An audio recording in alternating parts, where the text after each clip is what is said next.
यार बच्चों, आज हम देख रहे हैं क्वेश्चन नंबर 6। ये आपके एमालगमेशन का क्वेश्चन है और हम आरबीडी बुक से इसे ले रहे हैं बीकॉम थर्ड ईयर के लिए। इसमें आपके दिया हुआ है, देखिए, the following are the balance sheet as at 31/3/2019 of X limited and Y limited. दो कंपनियों की बैलेंस शीट एक साथ दे रखी है। अब बैलेंस शीट में हमें देखना क्या है। सबसे पहले आप देखिए यहाँ पे issued subscribe and fully paid up capital, जिसमें इक्विटी शेयर कैपिटल है 100 रुपए पर शेयर से है 1 लाख और 60,000। रिजर्व्स में आपके तीन दे रखे हैं, रिजर्व फंड है, डिविडेंड इक्वलाइजेशन फंड है और पी एंड एल है। तो ये भी चीज ठीक है, कोई ज्यादा दिक्कत नहीं है। डिबेंचर है, एम्प्लॉय प्रोविडेंट फंड है, पीएफ है और क्रेडिटर है। देखो, बैलेंस शीट का बेसिक पार्ट है, ध्यान होना चाहिए पढ़ते समय कि कहाँ क्या है। अब जब उसके अनुसार जो भी प्रश्न में लिखा होगा उसको और देखेंगे। उसके बाद में आप देखो, लैंड एंड बिल्डिंग है, प्लांट एंड मशीनरी है, स्टॉक, डेटर और कैश। एसेट्स में ज्यादा कुछ नहीं होता, हमेशा ये पांच ही दिखाई देते हैं, इससे ज्यादा नहीं दिखाई देते हैं। अब अन्य सोचना ही क्या है। इंग्लिश वाले बच्चे इंग्लिश में रीड कर लेना। यहाँ पे देखें, दोनों कंपनियां एकीकरण के लिए एक नई कंपनी जेड लिमिटेड की स्थापना के लिए तैयार है। तो देखो, एक्स और वाई जो है, एक एक्स है एक वाई है, इन दोनों ने ये तय किया कि जेड कंपनी जो है वो बनाई जाएगी। और वो जेड कंपनी क्या हो गई, परचेजर हो गई। और ये दोनों कौन सी कंपनी हो गई, वेंडर कंपनी हो गई। यानी ये दोनों कंपनियां अपना व्यवसाय बेच देगी, किसको, जेड को बेच देगी। तो एमालगमेशन का बेसिक कंसेप्ट अब हमारे लिए आसान है, हम हमेशा से देखते आ रहे हैं। अब उसके बाद में जो कि दोनों कंपनियों के दायित्वों और संपत्तियों को ले लेगी, यानी एसेट्स और लाइबिलिटीज जो है वो दोनों ही ले लिए जाएंगे। जेड लिमिटेड की अधिकृत पूंजी 10 लाख रुपए होगी, ऑथराइज्ड कैपिटल। तो वो हमें लिखना है और इसका कोई ज्यादा महत्व नहीं, लेकिन वो है कितने में, 10 रुपए प्रत्येक 1 लाख इक्विटी अंश होंगे। देखो, 1 लाख इंटू 10 करने से कितना हो जाता है, 10 लाख हो जाता है ना। तो ये इसके लिए दे रखा है। एक्स लिमिटेड की संपत्तियां 10% कम पर मूल्यांकित करके ली जाएंगी, ये नोटेड कर लेना है। एसेट्स जो है वो कितना कम करना है, 10%, सिवाय भूमि और भवन के, जिससे पुस्तक मूल्य पर लिया जाएगा। अब जैसे ही हम ये लाइन पढ़ते हैं, हमारा ऑब्जेक्टिव ये है कि हम बैलेंस शीट में जाएं। एक्स लिमिटेड ये है ना, इसकी ये सारी एसेट्स है, सही है।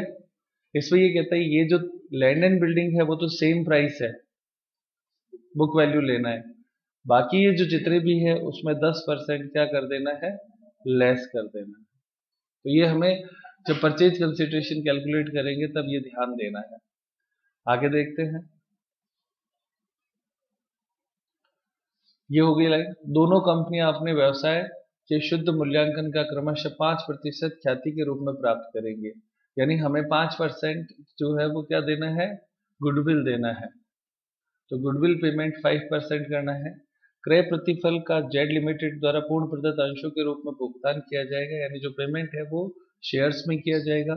एक्स लिमिटेड के ऋण पत्रों के भुगतान के रूप में जेड लिमिटेड द्वारा समान मूल्य और समान प्रतिशत के ऋण पत्र जारी किए जाएंगे। ये एक एंट्री सिर्फ लास्ट में परचेजिंग कंपनी करता है, जिसमें पुराना डिबेंचर अकाउंट दिया टू नया डिबेंचर हो जाता है। एक्स लिमिटेड वाई लिमिटेड की पुस्तकों में जनरल प्रविष्टि दीजिए और जेड का प्रारंभिक चिट्ठा बनाइए। यानी जेड में जनरल एंट्री देनी नहीं है, अपने को सिर्फ क्या करना है, बैलेंस शीट बनानी है। तो जो जनरल एंट्रीज करनी है वो किस में करनी है, एक्स और वाई। और एक्स और वाई कौन है, वेंडर है। और वेंडर की बुक में कौन सी एंट्री होती है, क्लोजिंग एंट्री होती है ना। और क्लोजिंग एंट्री का मतलब रियलाइजेशन। रियलाइजेशन की पहली एंट्री कौन सी होती है, रियलाइजेशन अकाउंट दिया to assets at book value. ये याद रखते हो तो सारा सवाल क्लियर हो जाएगा। स्टार्ट करते हैं प्यारे बच्चों। प्यारे बच्चों, क्वेश्चन को सॉल्व करने के लिए सबसे पहले हम कंप्यूटेशन ऑफ परचेज कंसिडरेशन करेंगे। परचेज कंसिडरेशन में दो पार्ट होंगे, एक्स और वाई दोनों ही वेंडर हैं, उनके लिए सबसे पहले आप इधर लिखेंगे एसेट्स में। तो यहाँ पे हम लिखेंगे टोटल एसेट्स, ये हेडिंग हो गई। अब इसमें सबसे पहले आपकी क्या लेना है, नंबर 1 लिखें land and building. Land and building bracket में लिख दो बुक वैल्यू, और वो आपके पहले में है 30,000। एक्स में, और वाई में कुछ भी नहीं है इसलिए डैश कर सकते हैं। उसके बाद में प्लांट एंड मशीनरी, तो उसको आप लिखेंगे पी एंड एम, इसमें लेस 10%, तो दिया हुआ था आपके 1,10,000, तो उसमें 10% कम कर दो, कितना हो जाएगा 99,000। ये तो इसका हो गया, और दूसरी तरफ कुछ नहीं कहा है तो एज इट इज लिख दो 50,000। कोई दिक्कत प्यारे बच्चों? तो ये सेम है, बुक वैल्यू पे ही ले रहे हैं इसको। तो प्लांट एंड मशीनरी के बाद में स्टॉक, वो भी करना है लेस 10%, तो दिया हुआ है कितना 16,000 में से 1600 घटा दो 10%, 14,400, और इधर आपके सेम लिख देना है 8,000। वाई में कोई चेंज नहीं किया है इसलिए सेम रहेगा। स्टॉक के बाद में आप लिखो डेटर, डेटर में भी लेस 10%, तो आएगा 12,600, घटाने के बाद सीधा लिख रहे हैं, और इधर आपके दिया हुआ है 9,000, सेम लिख देंगे, इधर सारा सेम चल रहा है देखो। फिर कैश, तो उसमें आपके लेस नहीं होता है, कैश में होता है क्या? कैश तो सेम रहेगा, कैश को डी वैल्यू कर सकते हो क्या? 100 रुपए का नोट 100 रुपए के रहने वाला है, उसको आप डी वैल्यू नहीं कर सकते हो। तो कितना हो जाएगा 3,000, और इधर 1,000। ये ध्यान रखने की बात है, कई बार चलते में हो जाता है ना। टोटल लगा लेंगे, टोटल पहले का आता है 1,59,000, और दूसरी तरफ आपके आएगा 68,000।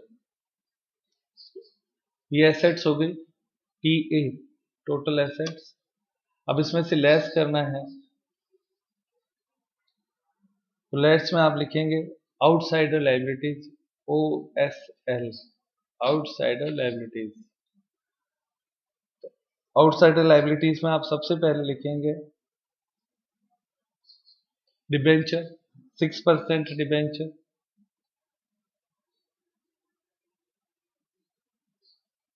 तो 6% डिबेंचर पहले में कितना है और दूसरे में, तो 20,000, ब्रैकेट बना देना और इधर डैश।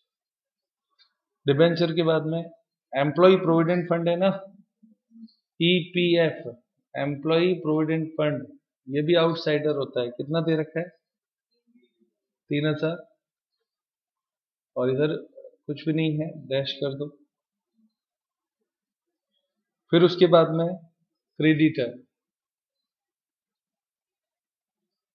तो क्रेडिटर इसमें कितना दे रखा है 10,000, और दूसरी तरफ 8,000। सही समझ में आ रहा है बच्चों सारा? अब आप इसको लेस करेंगे, घटाने पर, हाँ, एक मिनट, तो घटाने पर सीधा लेस करके आएगा 1,26,000, 1,26,000, और इधर आएगा 60,000, 60,000। हो गया बच्चों? अब यहां पे लिखो ऐड 5% एक्स्ट्रा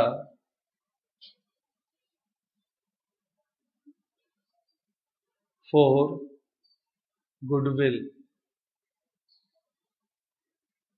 प्रश्न में लिखा था कि आप 5% क्या दे दो, गुडविल दे दो, तो 1,26,000 का 5% निकालेंगे 6,300, और दूसरे का 60,000 का 5% 3,000। सही है? तो अब आपकी इससे जो कैलकुलेशन आएगी वो आएगा purchase consideration.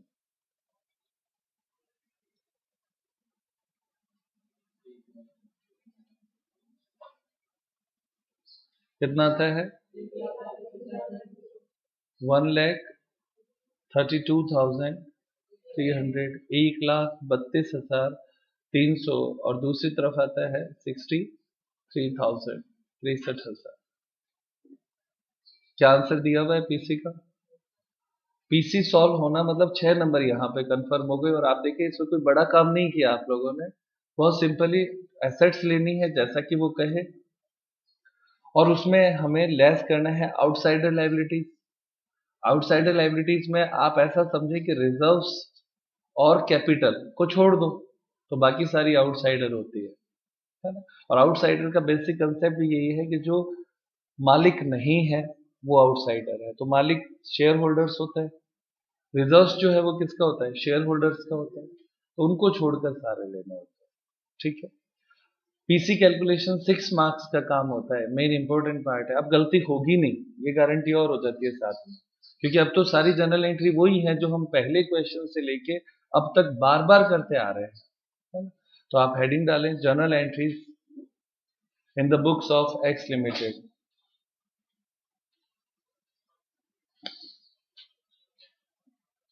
Entries in the book of X limited. X limited की बुक में हम जनरल एंट्रीज करेंगे। तो जनरल एंट्री में नंबर 1, पहला, संपत्तियों के खातों को बंद करने की एंट्री, क्लोजिंग एंट्रीज की जाती है। क्लोजिंग एंट्री में हम ले रहे हैं, पहले एक्स की बुक ली ना, मैंने आपसे कहा रियलाइजेशन से स्टार्ट होता है, तो लिखेंगे रियलाइजेशन अकाउंट BR टू। अब जो एसेट्स ली थी ना वो सारे बुक वैल्यू पे ही लिखी जाती है। Land and building, to plant and machinery, to stock, to debtor, और टू कैश अकाउंट।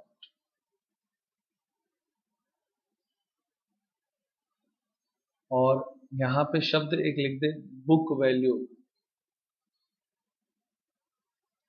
इसकी एंट्री जो होगी वो भी बुक वैल्यू से ही होगी, इसमें कोई रिवैल्यूएशन नहीं लिया जाता है, क्योंकि बेस रूल सिखाया आपको कि जितने से खाता खुला है उतने से ही बंद होता है। ये सारी क्लोजिंग एंट्री है, तो ये चीज ध्यान रखना है।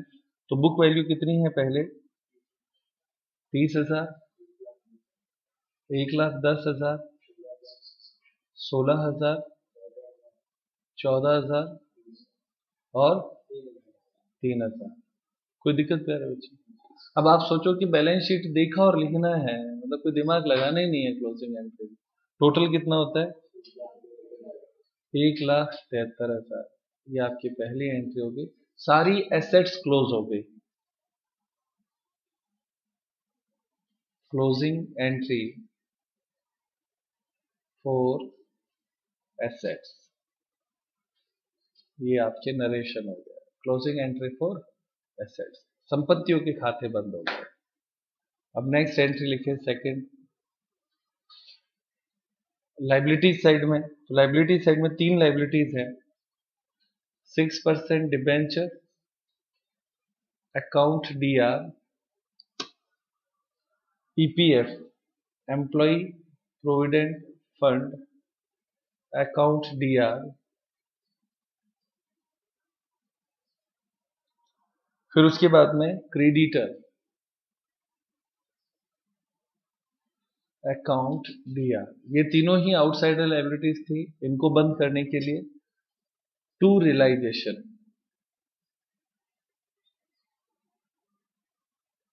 अकाउंट,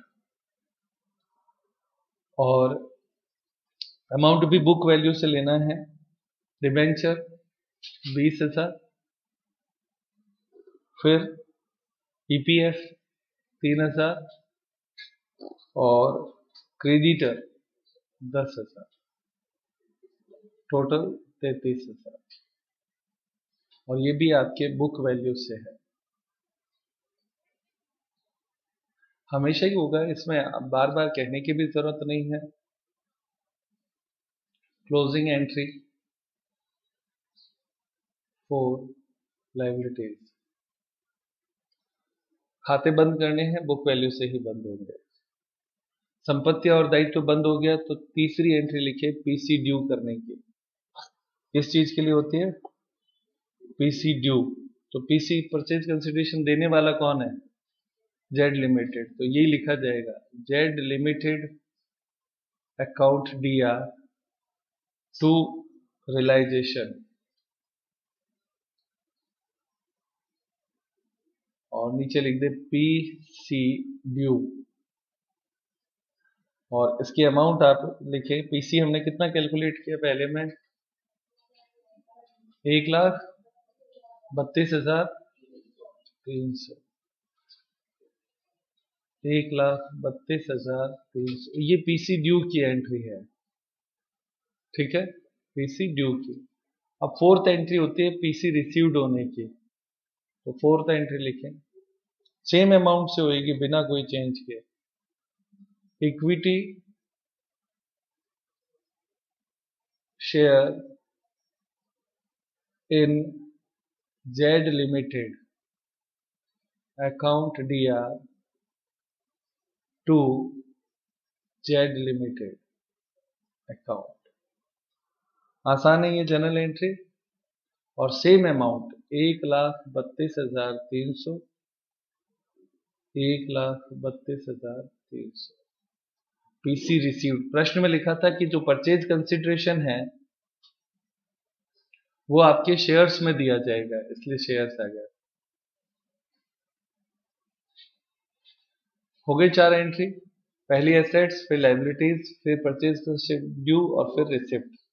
अब आता है इक्विटी शेयर होल्डर में ट्रांसफर करने की। तो फिफ्थ एंट्री लिखे equity share capital account DR. तो इक्विटी शेयर आपका 1,00,000 का है, प्लस जो रिजर्व्स हैं वो भी ट्रांसफर हो जाएंगे। तो इसी एंट्री में आएंगे रिजर्व फंड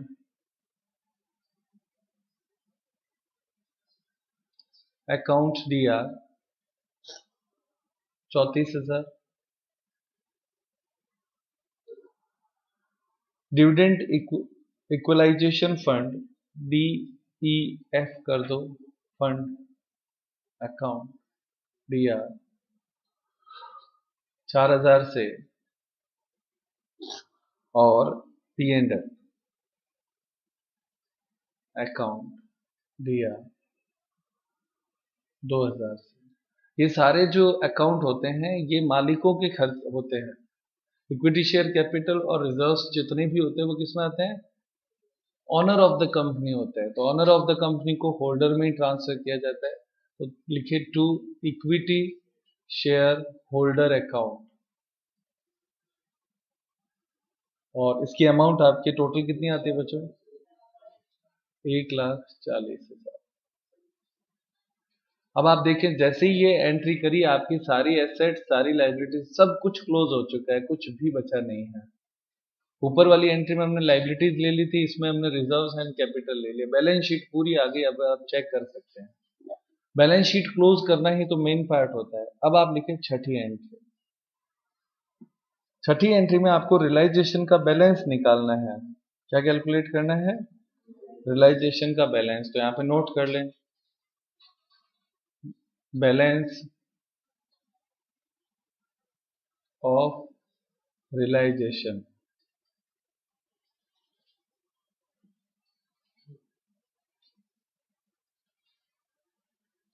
अकाउंट। तो इसमें आपके डीआर रियलाइजेशन कितनी अमाउंट से हुआ और सीआर कितने से हुआ वो लिखना है। तो डीआर कितने से हुआ है? 1,73,000। 1,73,000 पूरा है। अच्छा, और सीआर कितने से हुआ है? मैं आपको देखो बोर्ड पे दिखाता हूँ, आप मेरे साथ देखो, उलझने की जरूरत ही नहीं है। पहली एंट्री में डीआर है, ठीक है ना। फिर उसके बाद में अगली एंट्री आ जाओ, इसमें सीआर है 33,000 से।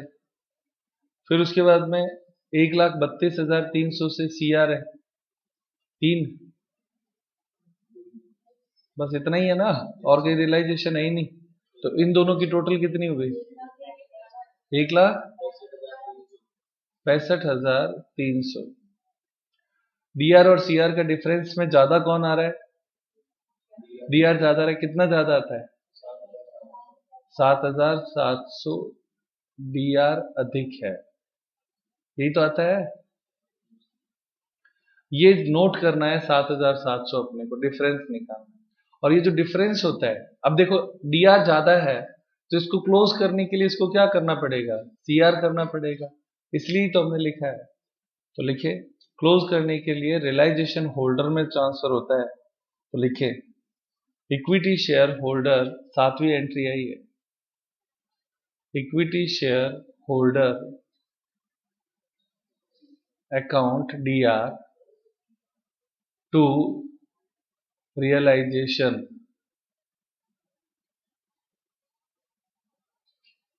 अकाउंट, और ये आपके 7,700 से एंट्री होगी। अब आप देखिए, जैसे ही हमने 7,700 रियलाइजेशन सीआर किया तो दोनों बराबर हो जाएंगे, बराबर हो जाएंगे तो रियलाइजेशन समाप्त हो गया। अब लास्ट एंट्री, 8वीं entry, equity share holder account DR to, इसको पेमेंट करने की होती है, तो वो आपके इसको इक्विटी शेयर दे रहे हैं ना, equity share in Z limited account, और इसके लिए भी आप बैलेंस निकालेंगे। बैलेंस निकालना है, बैलेंस ऑफ ईएस होल्डर, और उसके लिए डीआर कितने से हुआ इक्विटी शेयर होल्डर वो लिखो, और सीआर कितने से हुआ वो लिखो। इक्विटी शेयर होल्डर डेबिट कितने से हुआ और क्रेडिट कितने से हुआ लिखना है, बताना। डीआर 7,700 से, और सीआर 1,40,000। ऊपर दो एंट्रियां हैं, उनमें देख लो, मैं बता देता हूं, आप देखें यहाँ पे। एक बार तो ये रहा, डीआर किया था हमने 7,700 से, है ना, और एक आपके यहाँ पे ये रहा, ये सीआर है 1,40,000 से, और कुछ है ही नहीं। तो बैलेंस कितना आया? तो इसका बैलेंस आएगा 1,32,300। क्या अधिक है? सीआर अधिक है, अधिक है, तो इसका मतलब इसको क्या करना चाहिए? डीआर करना चाहिए, मैंने पहले से ही लिखा हुआ है डीआर। तो एंट्री होगी 1,32,300, और यहाँ पे भी आप लिख दे 1,32,300। ये कैलकुलेशन नहीं करते डीआर सीआर तो भी यही आना था, क्योंकि equity share in Z limited 1,32,300 ही था। लेकिन हम करते इसलिए हैं क्योंकि ये श्योरिटी होती है कि हमारा 100% क्वेश्चन सही किया है। ये मैच होता है, डेबिट क्रेडिट जब फाइनली हो जाता है तो मैचिंग हो गई कि हाँ ऑल ओके, फिर दोबारा से चेक करने की जरूरत नहीं है कि हमारी कोई एंट्री गलत है क्या। एग्जाम में परीक्षा देते समय ही पता चल जाएगा कि पर ये क्वेश्चन सही हुआ। तो लास्ट एंट्री हो गई होल्डर को पेमेंट करने के लिए, और आप इन दो एंट्री को आप ऐसे याद रख सकते हो, पहले रियलाइजेशन के बैलेंस की एंट्री करेंगे और उसके बाद में होल्डर के बैलेंस की एंट्री करेंगे। और बैलेंस की एंट्री ये आपके सामने पड़ी है, दोनों आपको पहले भी लिखा चुके हैं, इससे कोई दिक्कत नहीं है। तो और ये डिपेंड करेगा, जैसे अभी ज्यादा क्या था, डीआर अधिक था ना, इसलिए ये एंट्री हुई। अगर सीआर अधिक होता तो इसकी अपोजिट एंट्री हो जाती। ये हमने दो एंट्रियां लिखी हुई है, अधिक और, क्योंकि होता क्या है कि ये प्रॉफिट और लॉस को इंडिकेट करता है। अभी प्रॉफिट की सिचुएशन है ना, और या फिर लॉस की सिचुएशन होती है, तो उसको ध्यान में रखते हुए चलना होता है। तो इसमें प्रॉफिट लॉस में नहीं उलझ के डीआर सीआर बैलेंस को याद रख लो, ज्यादा ठीक रहता है। ठीक है, ये होगी journal entries in the books of X limited. अब एक काम और आगे लिखे, H W journal entries in the book of Y limited. Y limited की जर्नल एंट्री ठीक ऐसे ही आप लोग HW में इसको करेंगे। अब हम देखते हैं इसकी balance sheet of Z limited. वो तो सेम एंट्री होगी ना, जितनी एंट्री ये है उतनी ही वो उसमें होनी है, सेम एंट्री होगी बस वाई लिमिटेड के लिए, वो आप HW में जरूर करेंगे। आगे देखते हैं। तो सबसे पहले लिखे, हेडिंग लिख दो balance sheet.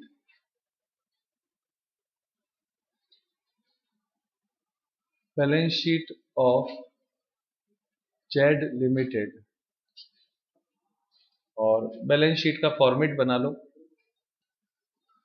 Balance sheet of Z limited बनाएंगे जिसमें सबसे पहले हमें शेयर कैपिटल लिखनी है।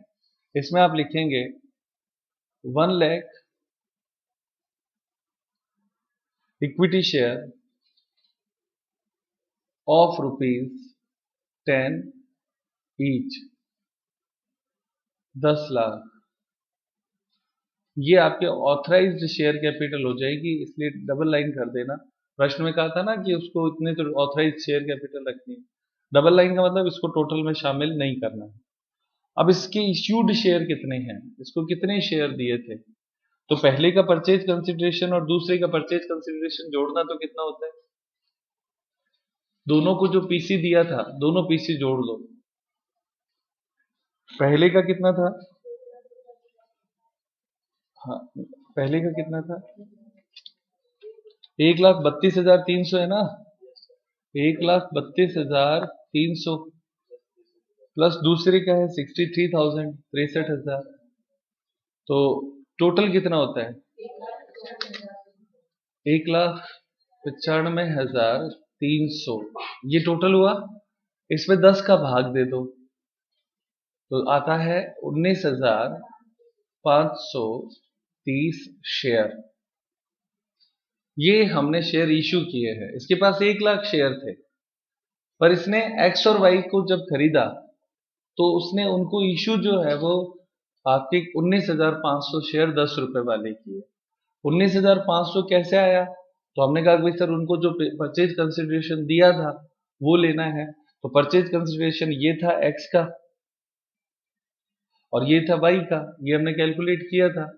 इन दोनों को जोड़ा तो 1,95,300 आया, 1,95,300 डिवाइड बाई 10, क्योंकि जो हम शेयर देंगे वो 10 रुपए का है, तो टोटल शेयर दिए कितने, 19,530, ये इशूड कहलाते हैं। तो यहाँ पे नीचे लिखे 19,530 equity share of ₹10 each issued to X and Y। तो ये अमाउंट आएगी 1,95,300। कोई दिक्कत प्यारे बच्चों, आसान है ना समझना। शेयर कितने दिए, जितने उनकी परचेज कंसिडरेशन।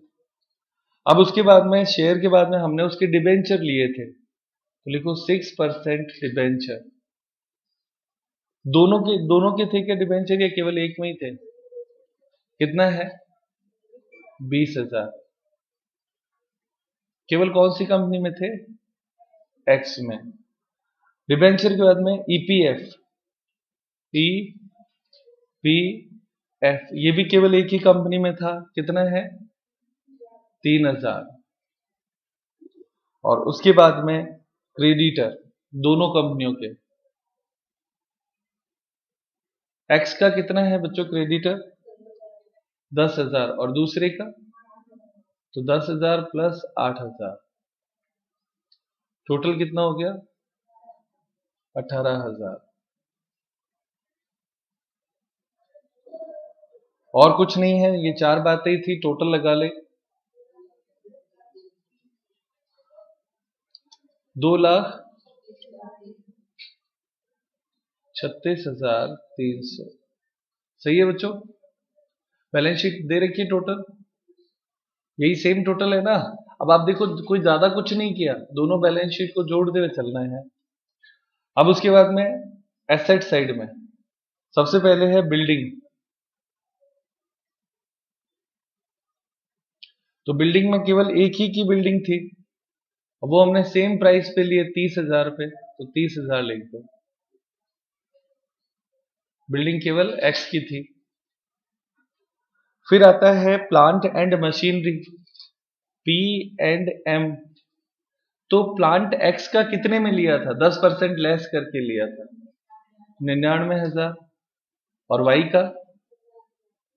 हाँ बेटा, 50,000।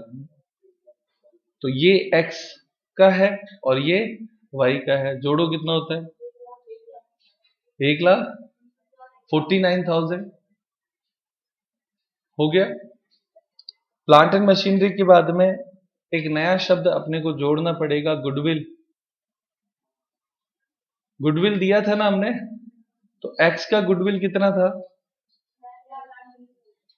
6,300। और वाई का कितना था? 3,000। दोनों जोड़ेंगे, ये एक्स का और ये वाई का, टोटल 9,300। समझ में आ रहा है बच्चों सवाल ना? दोनों जोड़ते हुए चलना है, कुछ नहीं करना है। जो जो एसेट्स हमने ली थी क्वेश्चन में, उनको जोड़ते हुए लेना है। नेक्स्ट, गुडविल के बाद में स्टॉक, डेटर और कैश, तीन है। स्टॉक एक्स का कितना है और वाई का कितना है, जोड़ो। बैलेंस शीट देखनी है, कुछ नहीं है। हाँ बेटा, एक्स का और वाई का दोनों जोड़ के लिखना है। तो स्टॉक देखो, 14,401 है और 8,001 है, 10% कम करना है ना। 14,400 प्लस 8,000, पीसी कैलकुलेशन में लिखा था हमने, उसी को लेना है। टोटल कितना हो गया? 22,400। फिर उसके बाद में स्टॉक के बाद में डेटर। तो डेटर में एक्स का कितना है? हाँ बेटा, 12,600। और दूसरे का 9,000। टोटल लगाओ, 21,600। और उसके बाद में कैश, इसमें कोई लेस नहीं होता, दोनों जोड़ने हैं। तो कैश दोनों जोड़ो, पहले का और दूसरे का 1,000, टोटल 4,000। और नीचे आप टोटल लगा देंगे।